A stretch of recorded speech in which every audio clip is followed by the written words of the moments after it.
What's going on? Hey, we're about to buy tickets for Comic-Con. T-minus 45 seconds. All right. Oh man, it's awesome. I'll show you the stuff that nightmares are really made of.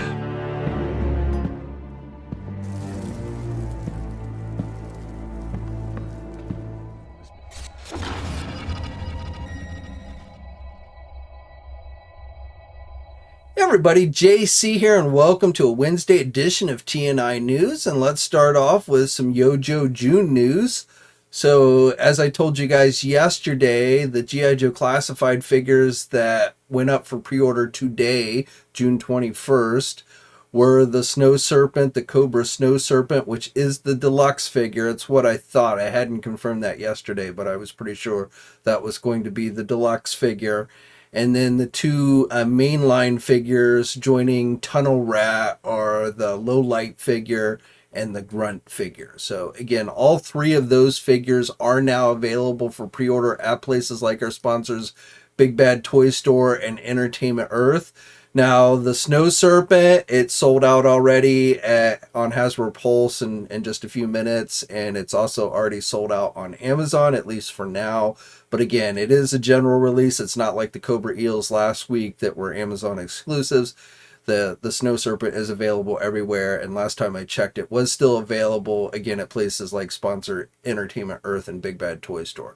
The cost on the deluxe figure is $34.99, and then the other two figures are $24.99. Now, the next round of pre-orders is going to come next week on June 28th. So I'm guessing, as I told you before, it should be two figures, the remaining two mainline figures in the wave of 5. So joining Tunnel Rat, now Low Light, and Grunt, I'm guessing is going to be the Crimson Viper and the Firefly version 2 figures that we've seen the digital renders for. So that is a guess at this point. I have not seen anything to substantiate those are specifically going to be the final two figures in that wave of 5. Again, I know next week's pre-orders will be the final two figures, mainline figures in that wave, but I have not confirmed what they are. But being, everything that's been in the mainline have been those digital renders that Hasbro has already shown us. I am thinking it's going to be the Crimson Viper and the second version of Firefly that they're releasing. Now, there might be a third figure that could go up, and maybe a store exclusive, since Hasbro seems to like to do these pre-orders in threes. This week and last week we got 3 figures. Last week it was the Amazon exclusive eel to go along with the Desert Trooper Snake Eyes and the Tunnel Rat. The Desert Trooper Snake Eyes was a fan channel exclusive. So it's possible there could be like a third store exclusive. I wouldn't even be surprised if it wasn't that Corp 2-pack that I could see maybe being released as either a Pulse exclusive or another Amazon exclusive. That's just a guess on my part, but I wouldn't be surprised if maybe that also went up for pre-order next week as well. And for me personally, as far as today's pre-orders go, I love all three. That Snow Serpent I think looks great. The Low Light figure looks really nice. You get a lot of accessories with Low Light. He is just a basic figure. I like the Grunt figure too. Grunt's kind of a boring looking character overall. There's nothing that really stands out on him. But he was my very first 3 3/4 inch G.I. Joe figure that I got as a kid, so he does have a sentimental place in my heart. I like that he comes with both the M16, like the original toy, and then he also has that kind of classic cartoon series rifle that all the Joes used in that series. So, and you also get that Battle Corps head as an alternate head, so you can also use this as kind of an army builder to go along with the ones that will be coming in the 2-pack as well. So that's really up to you. But again, I think all three of these figures look great, and I definitely I pre-ordered 2 Snow Serpents and then one of the other 2. So I look forward to those arriving in my collection. And I believe the release date being listed on these is a November-December timeframe. Also, as I reported yesterday, today was the first day of pre-orders for the NECA San Diego Comic-Con exclusives. They went up on the NECA store website at 12 p.m. Eastern Time this morning. As I suspected, the 2 Teenage Mutant Ninja Turtle sets sold out very quickly, like within 5 minutes. So I haven't checked to see if the other items, the other exclusives have sold out yet or not, but I know those 2 turtle sets sold out very quickly. Now remember, you get 2 more chances. If you weren't able to pre-order what you wanted this morning, you will get 2 more chances again tomorrow, which is June 22nd, again at 12 p.m. Eastern Time. And again, the items will stay up there as long as whatever number of allocated, they allocated a certain number for each day. So as long as those numbers are still available, the sale will continue. But the moment they sell out, then obviously the sale ends for that particular item. But again, you've got 2 more tries. You've got tomorrow, and then the final try will be on Friday, again at 12 p.m. Eastern Time. So if you missed out, especially on those turtle sets, you will get another opportunity, and hopefully you will be able to get the things that you want. Last week, you may recall, I talked about that Mattel Jurassic Park Hammond collection Brachiosaurus figure. We had gotten the images. It was from one of the overseas Amazon websites. Well, it has now been confirmed that here in the United States, this figure will be sold as a Target store exclusive. It went up for pre-order on the Target website this morning. The price of it is $84.99, and it is slated for release at the end of July. So if you want to add this one to your collection, again, you will have to look to Target here in the US to get it. And as I said, it is currently available for pre-order now. For you Mighty Morphin Power Ranger fans, Mezco Toys has put up for pre-order their 112 Collective Green Ranger figure. So this is actually kind of listed as in stock, though it's not going to ship until after San Diego Comic-Con. The cost of this one is $95. You get all the things that you would come to expect from the Green Ranger, his signature weapons. You also get an unmasked head sculpt with this one. You also get a lot of hands, the figure stand, again, things that you would expect with a Mezco figure. You get a sword. You get 2 swords actually with this one. So if you're a Mighty Morphin Power Ranger fan and you're a fan of the Green Ranger, then this is one that you might want to check out. Now, this is being released as a Mezco store exclusive, so the only place that you can get this one is on the Mezco website. And as I said, it's basically in stock, but they say that they're not going to ship them out until right after San Diego Comic-Con next month. So it's still kind of a pre-order, but a very short pre-order window, at least for Mezco. Now, yesterday I told you how Super 7 had released a teaser image with what appeared to be a cat's lair with the symbol there on the chest lighting up. No other details other than coming soon. It was unclear whether this was going to be something for reaction. Could it possibly be an Ultimates playset that they're about to announce? We've seen no indication of that up until this point that I'm aware of. I did want to just update, and still no real details or specifics of what this image is teasing, but Super 7 did hold a Q&A with folks on their Twitter feed last night, and somebody had asked about this image. And their response was that the announcement is going to be huge, and they had the word huge in all capital letters. So they at least seem to want us to think that this is teasing an Ultimates Cat Slayer. I feel like with that response, I'm still not convinced that's what this actually is. I still wouldn't be surprised if this ended up being something for reaction. But, hopefully we will be getting those details soon. A 7-inch scale Cat Slayer playset would be pretty big. I mean, they've done Snake Mountain, Super 7 has, for Masters of the Universe, so I guess it would be similar size to that. But, I don't know. But hopefully, like I say, hopefully those details will be coming soon. Okay, now for McFarlane Toys. So I've got a couple of new bits of information I wanted to share with you on the McFarlane Toy front. So first of all, McFarlane Toys has opened up pre-orders on the McFarlane store website for a new DC Multiverse 2-pack exclusive. So again, this is being sold exclusively on the McFarlane store website. It is Superman versus Superman of Earth 3 with an Atomica miniature figure. You get the little display base type thing like we often see with their 2-packs. So these are essentially, we've gotten both of these figures before. The Earth 3 Superman was released as a Target store exclusive previously. We get new head sculpts. I can't say that, especially with the Superman figure, that Superman head sculpt is something I think looks very good, but I don't know.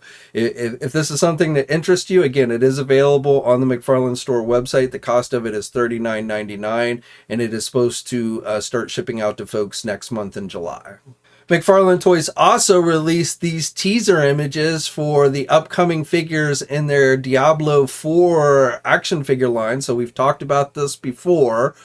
We talked about listings that had shown up on an overseas retail site. So just to go over those listings again, they had listings for, and remember, these were listed as 6-inch figures, not 7-inch figures, but a barbarian, a sorceress, a necromancer, and a druid. I'm not familiar enough with these with this game and these characters to know which is which. You know, they showed off blackened out images for 3 figures, so I don't know which ones those are. You know, you can share your own guesses down in the comment section below if you want. But again, we're getting our first teasers, official teasers from McFarlane Toys, and when more details, of course, become available on these, I'll be sure to let you know. Okay, and then one final thing on the McFarlane front, I've got some more product listings to share with you from overseas e-tailers. I actually saw these listings last week when I reported about the Diablo 4 and the World of Warcraft figures last week, but I wasn't really thinking, and I didn't really associate these with McFarlane because they don't actually say McFarlane on the listings. They're in the same section as McFarlane, and since last week, I've seen some other overseas e-tailers listing these, and they are associating these with McFarlane, so I guess they are McFarlane, even though McFarlane has not made any kind of announcements that they're doing Pacific Rim figures.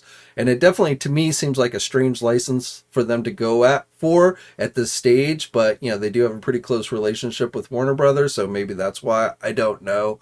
Again, McFarlane Toys has not made any announcement about doing Pacific Rim figures at this time, so all we have are these listings. I don't even know what scale these figures are going to be in. No scale was listed with these, but it looks like they're doing a mix in the first wave of the Jaegers and then the Kaiju monsters, 4 for each.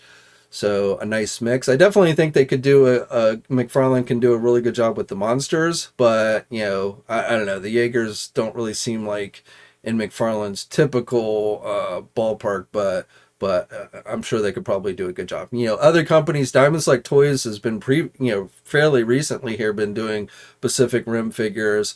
And that's really why I wasn't even thinking about McFarlane Toys when I saw these initial listings last week. And then NECA, of course, did them, a couple years ago before they lost the license. And NECAs were 7-inch scale, the main line at least. They did some taller ones as well, but the main line was like 7-inch scale. I think the Diamond Select Toys ones are also 7-inch scale, but I won't swear to it. So again, I don't know what the scale these McFarlane ones will be because all we have are just these listings. So when more details or an official announcement comes or what have you about these, I'll be sure to let you guys know. Okay, next up for Marvel Legends. So we have what appears to be our first look at 2 of the figures in the next Disney Plus wave 5, I believe it is, with the Kingpin figure from the Hawkeye series, and then Nick Fury from the new Invasion series, which the first episode of that just premiered today. I've seen a lot of people up in arms over the fact that Disney used AI to do the credits for this series. So I think that's pissed off a lot of artists. But nevertheless, the Invasion series has debuted. I've not watched the first episode yet, so I don't know if the series is any good. But, we knew these figures were coming. We had seen a low-res image of this wave leak out a couple months ago. Didn't really give us a good look at all the figures, but we could tell definitely Nick Fury was in it and Kingpin, so we're getting good looks at these. You can also tell from the packaging, it wasn't clear on that low-res image that had leaked out previously what exactly the Build-A-Figure is, and we still don't know exactly what it looks like, but you can see on the packaging it's listed as a Hydra Stomper, so some version of the Hydra Stomper looks like will be the Build-A-Figure for this wave. We know Gamora from the What If series is going to be in this wave. That's the one figure in this wave that Hasbro has officially shown. Yelena from the Hawkeye series should also be in this wave. There should be an Agatha Harkins figure from WandaVision in this wave. Talos, also from Secret Invasion, should be in this wave. And then there was one other figure that was not recognizable in that little low-res image that had leaked out, and we haven't seen any indication of what the final figure in the wave is. But that one's maybe spoilerish for something that has not yet aired on Disney+. So I don't know when Hasbro's going to get around around to start showing these off officially. You know, a lot of times they'll show off figures as the series for each one airs. Obviously, Hawkeye, the ones in the Hawkeye series and WandaVision, they could show at any time.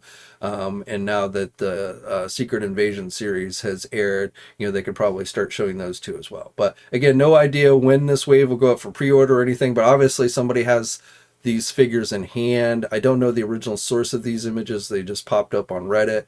So, but obviously somebody has these figures in hand already. And I wouldn't be surprised if we start seeing more images of this wave slip out here in the coming days. For you Beast Kingdom fans, we've got a look at this year's San Diego Comic-Con exclusive from them for Marvel.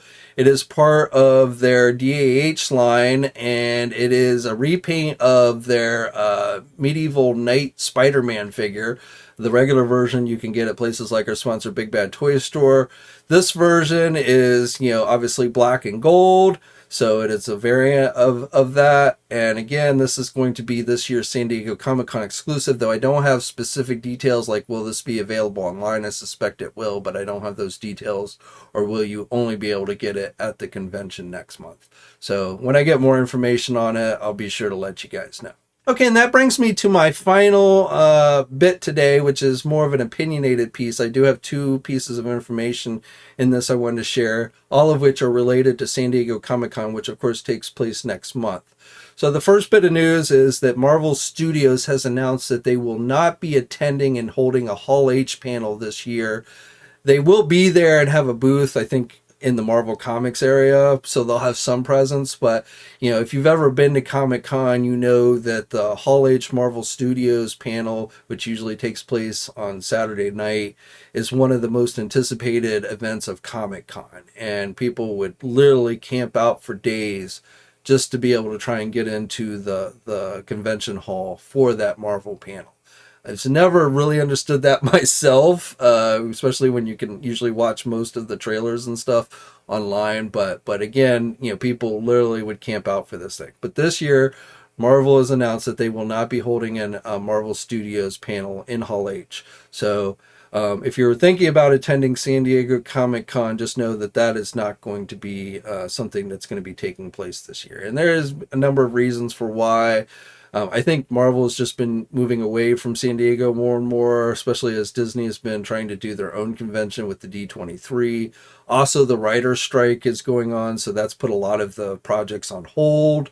So they're probably hesitant to want to promote things when, it's kind of unknown when things are actually going to be finished and air and stuff. So, but that brings me to another point, and the other bit of news I have for you on this front is also, according to the unofficial San Diego Comic-Con blog, Hasbro will not be bringing any physical exclusives to the convention this year. Just like we've seen in the last few years, they will give folks who attend and stand in line a QR code, allowing them to go online and pre-order the exclusives, which they have not yet revealed in any way. We don't really know. We've seen some rumors and such, but Hasbro's yet to reveal their San Diego Comic-Con exclusives, even though it's kind of really hard to call them San Diego Comic-Con exclusives, since basically, you pre-order them and they ship out towards the end of the year. Type deal. But again, if you were wondering if Hasbro was going to actually have exclusives in hand that you could buy there at the convention, it is looking like the answer is no. And I can't say I'm terribly surprised, but again, according to the unofficial San Diego Comic-Con blog, which does a pretty good job covering all the exclusives and stuff for Comic-Con, they are saying that Hasbro will not have their exclusives in hand once again this year. So my point or the opinion I wanted to express in this segment is I really feel like San Diego Comic-Con and the relevancy of it has grown obsolete. And I think COVID and, when everything went to online kind of highlighted that. And I think a lot of companies have seen that. The thing to note about Comic-Con, if you've never attended, is San Diego is a great city. The weather's awesome, but it is also a very expensive city. It is very expensive to attend Comic-Con. A hotel, if you want to stay near the convention center, in years past, costs, some hotels will charge, up to $1,000 a night Now, I looked last week just checking the hotels out, and there were still hotels available near the convention center.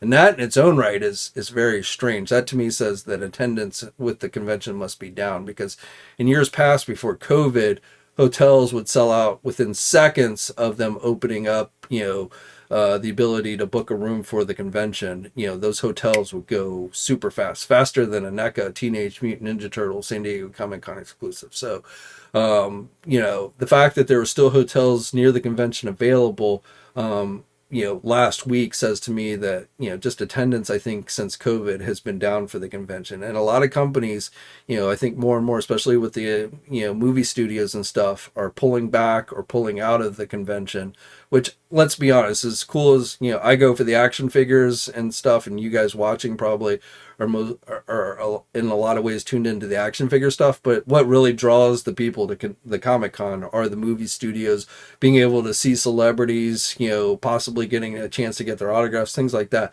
That is the number one draw, I think, for an event like San Diego Comic-Con.